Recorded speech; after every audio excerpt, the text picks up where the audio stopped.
the mind of legendary French designer Eric Shahi, From Dust is a game about a tribe of people who've lost all memory of their history and culture. You play their ancient deity, summoned to help them rebuild their civilization. It's sort of a god game, but instead of controlling the tribe's people, you control the actual land that they're attempting to settle. You can scoop up earth, lava and water into undulating orbs and drop it down again wherever you want. This lets you create walls of cooled magma to protect a village from the sea, or suck up a lake so that little people can make their way across. You mould the landscape as much as you can, but the extraordinary thing is that it also evolves on its own, over time, like a living diorama. Water sources carve rivers in earthen hillsides, and a lava stream from a volcano will quickly create islands of rock in the ocean. Leave nature to its own devices, and the landscape changes radically before your eyes, usually endangering the settlements that have sprung up around the tribe's holy totems.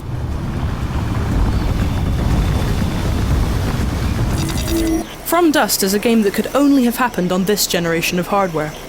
Its world is living, constantly evolving, impressively complex and unpredictable. It looks gorgeous. The water effects particularly are up there with anything we've ever seen, and the sight of an erupting volcano is really impressive. But it's a beauty tinged with menace. From Dust doesn't place much importance on the lives of the little tribespeople.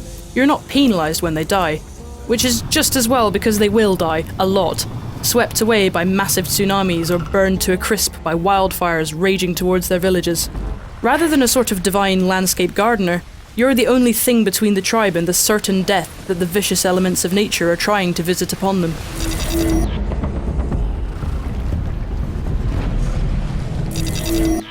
To make things just a smidge less brutal, tribespeople can touch magical stones that give them the knowledge to repel water and fire, which they can then spread between villages to keep them secure. You also have your own limited godly powers, like the ability to gellify water, or suck up magma into a black hole, or build walls from unlimited earth. Towards the end, it gets extremely hard. This isn't the relaxing nature simulator that it initially appears to be. It's a true battle against the elements. Unfortunately, that also means it's frustrating. There are times when nothing you can do seems to make a difference, and the way that the landscape adapts and changes necessarily means that each attempt at a level pans out differently. What worked last time might not work this time. There are also fiddly moments with the cursor, which can be maddening when you're really up against it.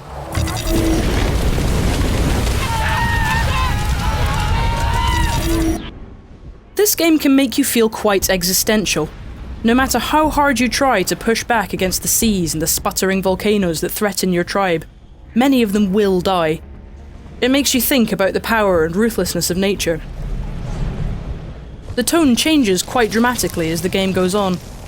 The first few levels see you calmly dumping sand into a channel of water to make a bridge, but the last few have you trying desperately to defend villages on a rocky hillside that's tormented by alternating tsunamis and volcanic eruptions.